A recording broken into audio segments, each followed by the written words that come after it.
except for a few outliers. But the chemistry and arithmetics may just trump the trends.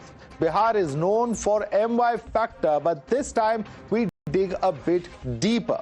This time it's not just one M, but three M's that we'll be discussing: Mahila, Mallah and Muslims. We'll also be talking about the Yadav community and how they could be game changers in this season. So let's get straight into it. Look at some of the big factors that really make up the entire voting and could change the scenario. JVC Sriram, of course, is with us. He's the one who has conducted the exit poll that we put out a few days ago. JVC, let's first talk about the first scenario, and that is, of course, as far as Muslims are concerned. We're looking at the minority vote and who's leading in the minority clusters. The NDA at 34. This includes BJP at 23, JDU 9, LJP 1, RLM at 1, MJB in 14, RJD 8, Congress 5, CPIML 1, JSP 1, AIMM 3 and others at 4. And before I come across to you for a comment, just want to very quickly introduce our other panelists as well. Saju Verma continues with us, National Spokesperson of BJP. Dr. Jayant Jigyasu is National Spokesperson of the RJD, and Ashutosh Mishra, senior journalist, is also with us on the show. But JVC, what explains this? Because this defies conventional wisdom that minority votes would naturally drift towards the RJD and the Congress. So this is where I think we need to understand, go a little deeper into Bihar politics and understand the dynamics of Bihar politics. When the Muslim population starts to go up 30, 35, 40, 45, even 48%, BJP has been able to score a victory because that is where Kamandal politics comes into picture, because Bihar is about Mandal and Kamandal. When Muslim population is higher, then people don't bother about their caste. They just come and vote for BJP because there are several factors behind that. But when the same Muslim vote starts to dip, comes to around 7%, 5%, then Mandal comes into picture. That is why in a place like Shahpur, which has a lot of Brahmin population and Yadav population, RJD has been able to win because Muslim is just 5%, Yadav is around 25%, Brahmin is around 28%, and their people vote based on caste. Okay. Let me bring in Dr. Jayant Jigyasu, National Spokesperson of RJD. Mr. Jigyasu, you agree with this analysis that in minority clusters, it's perhaps the NDA that will do better?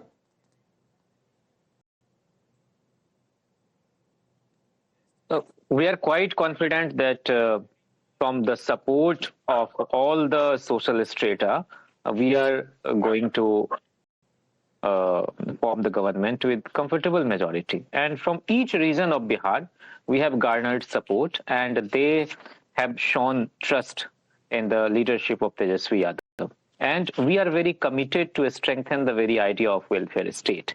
And that is why this election will be remembered for the return of welfareism and the statesman spirit of Tejasvi Yadav. Let me ask you a direct question, sir. Last time in Seemanchal, OAC hurt you quite badly in a number of seats, about 12.5 seats, if I'm not mistaken, was where he had an impact and cut the votes. Do you fear that will happen again? No, this time we are going to perform better, and we will have more seats in comparison to the previous elections. And be it the Janata Dal or the Rashtriya Janata Dal, in 1990, in 1995, in 2000, in February 2005, in 2015 and 2020, we emerged as the single largest party. And we are going to repeat the performance this year also. And our India bloc will form the government. Okay, India bloc will form the government. Sanju Verma, just coming to you. Let's quickly look at the next factor that we're talking about. This is, of course, as far as the minority vote is concerned. But what about, and of course, these are the big gains in the minority seats that we were talking about as far as, this entire cluster is concerned. MGB underperforms in the minority seats is what we were looking at. Now, what about EBC voters, the Ek Hai under NDA? Now, clearly, as far as this exit poll is concerned, NDA at 60%, MGB at 29%, JSP at 6%, others at 5%. Now, this is very interesting. What really could have happened over here? Does this really mean that the announcement of Mr. Mukesh Sahni as the Deputy CM hasn't really worked? It has backfired, Madhav. Backfired bigly. Because EBC actually, what is happening is EBC is the largest cluster in Bihar. Now, when you think that you put up Mallah as a deputy CM candidate, others resist. So what is happening is there is a counter-polarization of the other EBC caste, Dangi and others, who go towards their oldest friend, Nitish Kumar. Because Nitish Kumar has provided a lot of welfare and reservations to EBC community. And BJP has also got its own traction amongst the EBC community. So, yes, from my last opinion poll to the exit poll, EBC community, probably 3 to 4% have moved towards Mahagathbandhan. That is because of Mallah community. But making a Mallah as a deputy CM has hurt RJD and also the MGB badly, because Owaisi started asking, if 2.75% people can get a deputy CM, why can't 17% people get a CM? Yes, Ashutosh Mishra, you should respond to that, because has, announcing this Mallah deputy CM at somewhere hurt the MGB, as JVC is suggesting? My problem with this whole analysis is that you're presuming that people of Bihar vote only on caste lines. What about unemployment? What about the poverty? Are you saying people in Bihar don't vote on caste lines? No, they do, but to say they will blindly vote only on caste lines is undermining them and sort of mocking them. Okay, you just contradicted yourself, but go ahead. All communities are hurt equally, whether it be EBCs, OBCs, Muslims, even general category Hindus. They're hurt by lack of employment, the sort of law and order situation that is there, and how infrastructure is crumbling in Bihar. So it's too much of generalization, and we have seen. How many seats will Congress get according to you, Ashutosh Mishra? No, I am not an astrologer or an exit poll. You don't believe this? At least tell us what you believe. Cephalogist. But what I believe is, from what I believe is that the Mahagathbandhan is going to do better than being shown in this exit polls.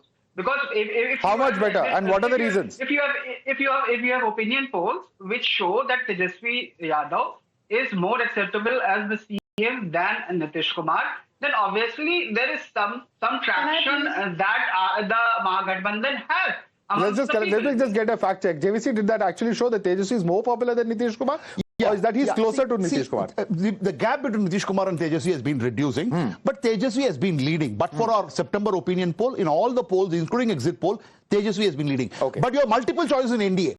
You have Tejasvi, you have Nitish Kumar, you have Samraj Chaudhary, you have Chirag Paswan. That is the reason why, put together, they will lead the Mahagathbandhan by almost 6%. Okay, let me get in Sanju Verma on this. Sanju Verma, is it really a given that these EBC voters are going to, drastically sweep towards the NDA? Because, as far as Ashutosh Mishra is concerned, he says, why are you believing that Bihar voters will only vote on caste lines? That's not correct to analyze in that perspective, says Ashutosh Mishra. Your response, Sanju.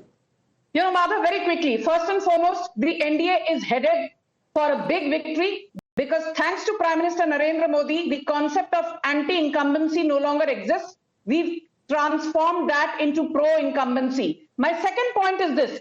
I've had a look at all the key pollsters, including JVC, and what we see is that the BJP-led NDA will have a vote share of at least 49% as far as scheduled castes go, and Bihar has about 20% scheduled castes.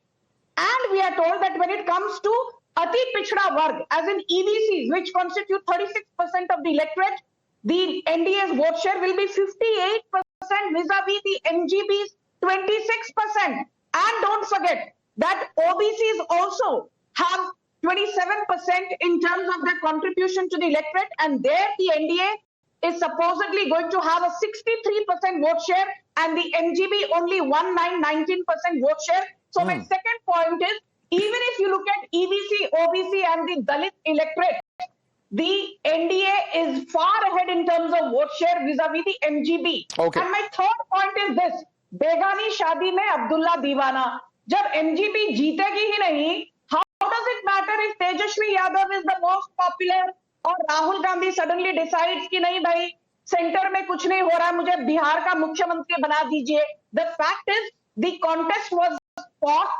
in terms of NDA versus MGB. It was not BJP versus RJD. Okay. So for now to talk about RJD is trying to deviate from the original narrative. Okay, just stay with us. Stay with us. There are many more points to discuss. In fact, we're just moving to the third point, the third M, as it were, and that is of the Mahila vote. Let's first look at how the voter turnout actually happened on ground, and let's quickly bring that up on the screen as well. This is how the Mahila vote took place. In fact, the total voter turnout in Bihar as far as the first phase, 65.08%. In the second phase, 68.76%. The overall turnout was 66.91%. This is a higher percentage turnout than it was the last time round. Yes. Now, what are we looking at in terms of the split gender-wise? Men, 62.8% voters. Women, 71.6% voters. And that is a story over here with close to 10% of a jump, 9% roughly of a jump that we're looking at over here. JVC, what are the factors? Because traditionally we've seen prohibition work in favor of Nitish. Yes. We've seen the 10,000 rupee dole, which is being talked about a lot. What are the factors that are really going to make a Jivika difference? Didis. Yeah. Jivika Didis, right from 2005 onwards, has been reaching out to women. Safety is also important. So what is happening is, this is not a Maharashtra or a Madhya Pradesh election where the women, whoever got welfare, but for the minority, everybody voted for NDA. Here, what is happening is we can see Yadavs are not as much enthusiastic in voting towards NDA compared to others. So this turnout, We'll come to the Yadavs in a minute. but this turnout, women turnout will probably give a 3% push, 2.5 to 3% push. If they are expecting 5-7%, which is what many of them are expecting, that's not happening. It's going to give a 2.2 to 3% push, which itself should be good enough for NDA to cross the magic number and go past near to 150. Okay, Ashutosh, do you agree with this figure? Because, the popularity of Nitish Kumar, prohibition there's Jivika Didis that, of course, JVC is talking about, and the 10,000 rupee dole that many believe have pushed women voters, of course, the overall law and order situation as well, which is a factor for this 9% difference between female and male voters. So the liquor mafia is still there in Bihar. Talking about prohibition in Bihar is like very different from ground reality. And even in this women voters, you will have to have in you have to see the two different ages. Because the older women, maybe they're happy with the 10,000 odd bucks that they are getting. But the younger women and the educated girls would certainly be looking for jobs, which are not, again, as I say, there in Bihar, and for which the men go out, which is a sad reflection on 20 years of Nitish Kumar's rule. And the fact that at the last moment, just 10 days ahead of the elections, or rather whatever date, he had to announce 10,000 rupees for self-employment, sort of generating your own jobs, which many women say is not enough to start their own job. So the fact that he had to do that shows that he's himself, Nitish Kumar, is nervous whether he has the same sort of women support that he had earlier. Okay, Nitish won't have the same support of women as he had earlier. Sanju Verma, as a lone woman on the panel, please respond to that. Madhav, I think one of the most brilliant things that I see on your screen currently is that women voters outnumber men voters by 8.8%. And I tell you, with my hand on my heart, that Bihar will be Maharashtra 2024 2.0, because even in the Maharashtra Assembly elections, for the first time, the gap between men and women voters was less than 2% in the longest time. In 6 decades, it happened for the first time that in Maharashtra, women voters were 65.22%, just slightly lower than the 66.84% that the men voters, comprised of. So my limited point is, each time women outnumber men, beat Maharashtra, beat Haryana, beat Uttar Pradesh 2022, BJP-led alliances have won hands down. And tomorrow, हम तो band बाजे के साथ मिठाइयां बांटेंगे और जो दूसरा साइड है मुंह लटकाए तैयारी करेंगे for 2030. Okay, let's quickly look at the next factor now, and coming to you as well. We want the RJD to specifically look at this next point because it will be very significant. Now, there are two scenarios essentially that have been predicted by a number of the exit polls, and which of these two scenarios will come true tomorrow is what we are discussing. While we have, of course, in our survey looked at a scenario, JVC, where your exit poll has projected 18% of Yadavs voting for NDA. In this outcome, of course, we look at is that RJD will win 8 to 10 seats in the Yadav belt. But what is the implication for the NDA? That the NDA then retains a significant chunk of the seats. Now, this is scenario number one. What does scenario number two say? What if this number is not 18, but a significantly reduced number of 6% of Yadavs voting for NDA, as some other exit polls are talking about? The outcome here is that the MGB will then sweep the Yadav cluster. This could flip the Bihar mandate, and that is very significant. Tejaswi Yadav's popularity, he's a young figure, Do these things matter? Could this 6% Yadav vote for NDA scenario come true? I know some exit polls are given 6% Yadavs are voting, but I'm pretty sanguine that 18% Yadavs are certainly minimum. That's my minimum number. Are going to vote for NDA. Why? Because they've got benefits. There are other candidates who have been fielded, and Yadavs, probably the little elder Yadavs, or probably who are getting the 10,000, would go and vote for women, would go and vote for NDA. But probably the youth, certainly, the noise which you see or hear is because an RJD youth, Yadav, is vociferous in his support towards Mahagathbandhan. But there are silent Yadavs who probably communicated to us that, good, Nitish Kumar acha hai, Modi ji hai. So that kind of communication. And we need to also look at how much Mohan Yadav's impact has had as far as Yadav is concerned. As a Yadav face of because, BJP. See, Yadav's support in Madhya Pradesh, Yadav support BJP. In Haryana, Yadav Agirs completely go with BJP. It is only in Bihar and Uttar Pradesh where they struggle. But I still believe... Let me bring in the RJD spokesperson. Dr. Jayan Jigyasu, you agree with this analysis? Has BJP been able to breach this Yadav bastion that is traditionally voted for the RJD? Do you agree with JVC's numbers that he's projecting? No. We have always done very inclusive kind of politics since the inception of the Rashtriya Janata Dal. And that is why out of 28 legislators, Lalu Prasad made 18 legislators ministers. Out of 12 Muslim legislators, 8 MLAs got the ministerial berth. And out of 63 EBC, OBC MLAs, 31 legislators were made ministers. So that is the very inclusive nature of our Council of Ministers. And Tejaswi ji has displayed very unique kind of politics, not only in this very election, but since last 10 years. And this historic turnout is clear-cut manifestation of the revolt against a heavy anti-public and colonial mindset of bureaucracy. And 14, please keep in mind when we analyze the increase of women voters, that 14 lakh people have been sent behind bars. On the ground of liquor ban.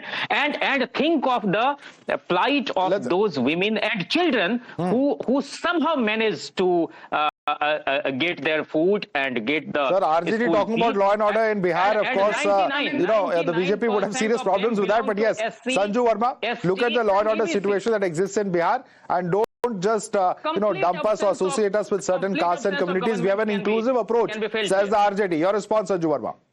Madhav, on inclusivity, I will just say this. You look at Mohan Yadav, currently Chief Minister of Madhya Pradesh and OBC. Prior to that, for 15 years, Shivraj Singh Chauhan was an OBC and the CM of Madhya Pradesh. Then you look at the likes of Babulal Gaur. He was also an OBC and a CM in Madhya Pradesh from the BJP's end. Look at Uma Bharti. She was also the CM of Madhya Pradesh and OBC. Look at Kalyan Singh, the late Kalyan Singh. He was also an OBC and the CM of Uttar Pradesh. Even if you look at Chhattisgarh, be it a Vishnu Deo Sai or Odisha, a Mohan Charan Manjhi, we have always empowered OBCs, Dalits and EBCs. And don't forget, Madhav, 37% of Narendra Modi's cabinet in all his 3 terms consists of OBCs. 43% of our MLAs are OBCs. 43% of our MLAs are OBCs. All right. So all parties talking about their claims over various communities. It of course gets entirely confusing, but these are some of the important factors that we're just telling our viewers you have to watch out for. Tomorrow, we'll certainly be bringing you the fastest results, exclusive analysis, the biggest faces, in fact, in these Bihar polls, both in the state as well as nationally, right here on Times Now. And our coverage begins at 6 a.m. tomorrow. We'll be bringing you results and breaking down all the analysis right until 12 midnight tomorrow. Don't miss the Times Now Mandate 2025 Bihar poll coverage right here.